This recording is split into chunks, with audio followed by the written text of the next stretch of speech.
Olá, que a graça e a paz do Senhor Jesus esteja contigo. Seja muito bem-vindo, muito bem-vindo ao meu canal. Se você ainda não é inscrito, quero convidar você a inscrever-se, assistir o vídeo até o final, né, para você conhecer meu conteúdo.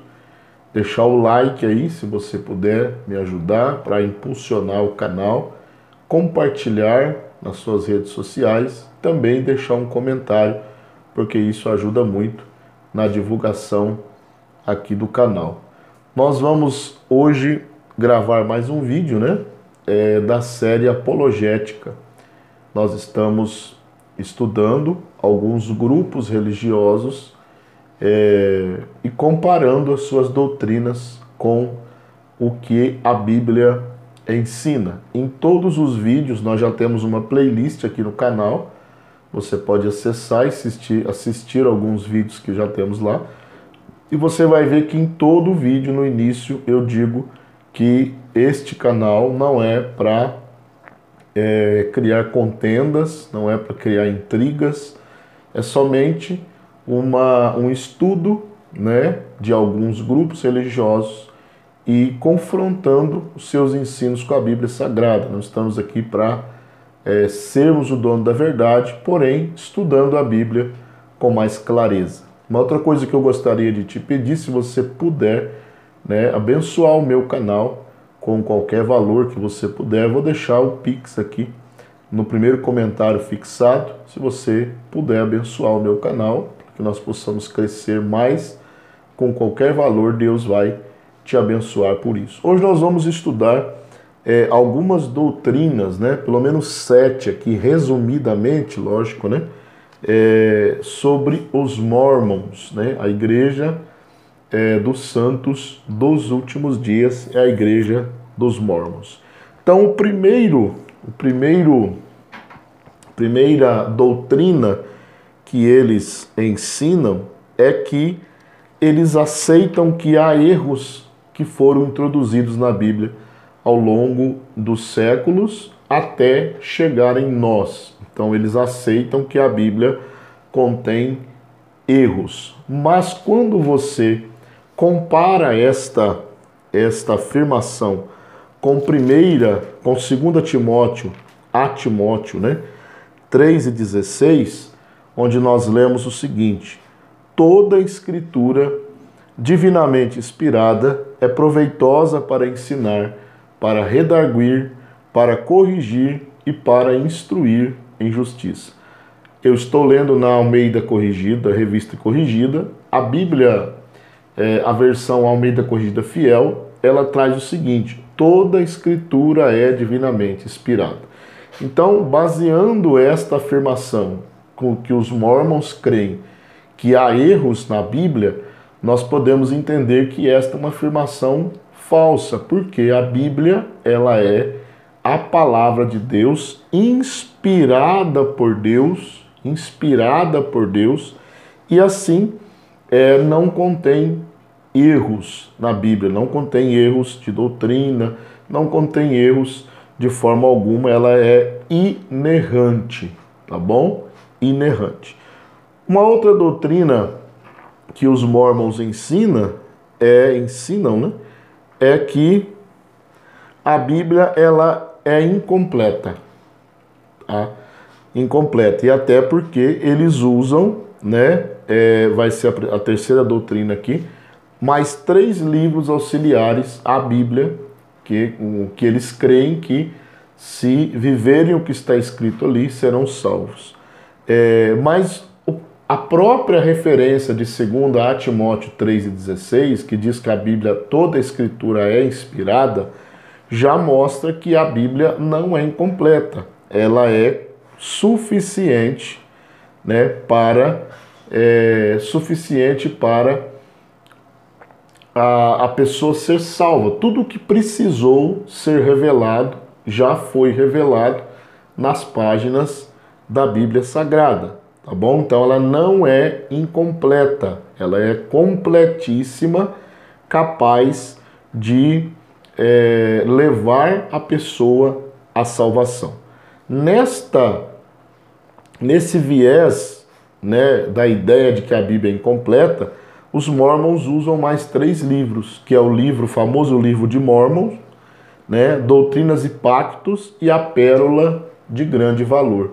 Então eles usam esses outros livros como complemento à Bíblia. Porém, ainda na segunda epístola de Paulo a Timóteo, ainda no capítulo 3, nós lemos o versículo 2, o versículo 16, agora vamos ler o 15. O 14 e o 15 diz assim, Paulo escrevendo a Timóteo, ele diz, tu, porém, permanece naquilo que aprendeste e que foste inteirado, sabendo de quem o tens aprendido. E que, olha aqui o que a Bíblia diz, desde a tua meninice sabes as sagradas letras que podem fazer-te sábio para a salvação pela fé que há em Cristo Jesus. Então a Bíblia não é incompleta e ela é capaz de levar alguém à salvação. Paulo escreve a Timóteo dizendo, as escrituras que você conhece, elas são capazes de conduzir você à sabedoria e à salvação. Então a Bíblia não é incompleta, nós não precisamos de outro livro para completar a revelação bíblica. Logicamente, existem inúmeros livros que foram escritos, né, sobre assuntos da Bíblia, não é isso que eu estou dizendo. Mas quando você diz que um livro ele é um complemento para a Bíblia no quesito salvação, isso é uma heresia. A Bíblia é suficientemente completa, única e suficiente para a salvação de todos aquele que crê. Tudo que você precisa crer para ser salvo está no cânon sagrado. Uma outra, um outro ensino que nós vemos, que os Mormons ensinam, é que Jesus ele não foi gerado pelo Espírito Santo. Jesus não foi gerado pelo Espírito Santo. Mas quando você lê Lucas capítulo 1, versículo 34 e 35, né? Essa referência eu vou citar, mas você pode dar uma pausada no vídeo, procurar a referência, ler na sua Bíblia. Lá diz que Maria, quando ela recebe a notícia do anjo, que ela seria a mãe do Salvador, ela coloca uma objeção. Ela diz, eu não conheço o homem, nunca tive, em outras palavras, relação sexual com ninguém. E o anjo disse, então, o Espírito, a sombra do Altíssimo te cobrirá, né? E você conceberá. Então ele foi concebido pelo Espírito Santo. Essa é a prova maior de que o Jesus não tinha pecado. Por quê? Porque ele foi concebido pelo Espírito Santo. Um outro ensinamento, né, com todo respeito, mas esse aqui é uma blasfêmia, né, contra a pessoa do Senhor Jesus, era que Jesus era polígamo. Jesus era casado com Marta e Maria, as duas irmãs de Lázaro, e tinha uma terceira esposa, que era Maria Madalena. Isso é uma blasfêmia contra a santidade do Senhor Jesus. A poligamia é pecado. E você me pergunta, pastor, então me mostra um versículo que confronta esse ensinamento mórmon. Simples. Hebreus capítulo 4, versículo 15, que diz o seguinte. Hebreus capítulo 4, versículo 15, diz assim: porque não temos um sumo sacerdote que não possa compadecer-se das nossas fraquezas, porém um que, como nós, em tudo foi tentado, mas sem pecado. Então Jesus não pecou. Então Jesus nunca foi polígamo. Ele não poderia ser um polígamo. Ele não poderia. A Bíblia nem tem referência de Jesus ter casado nem somente com uma mulher, muito menos com 3, né? Então isso é uma doutrina antibíblica.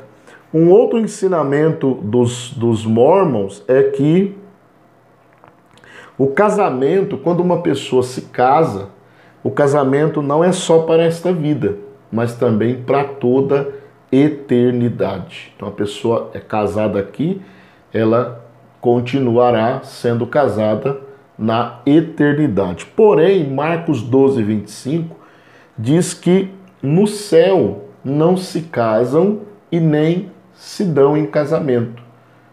Tá? Nós não vamos ter esposas, esposos no céu, no estado eterno. Nós vamos ser como os anjos, tá? Não vamos ter esse sentimento de esposa, esposo, marido, mulher, muito menos com aquela pessoa que se casou aqui, né? Porque olha que coisa complicada, às vezes você se casa na igreja e a sua esposa, ou vice-versa, se desvia, né? Se desvia e você vai ser salvo e ela não, ou vice-versa. O que vai acontecer? Como que você vai continuar continuar casado na eternidade se você está no céu e a esposa está no inferno? Então é uma doutrina que não tem base na Bíblia. E por fim, né, mais uma doutrina deles aqui é que Deus ele tem um corpo humano.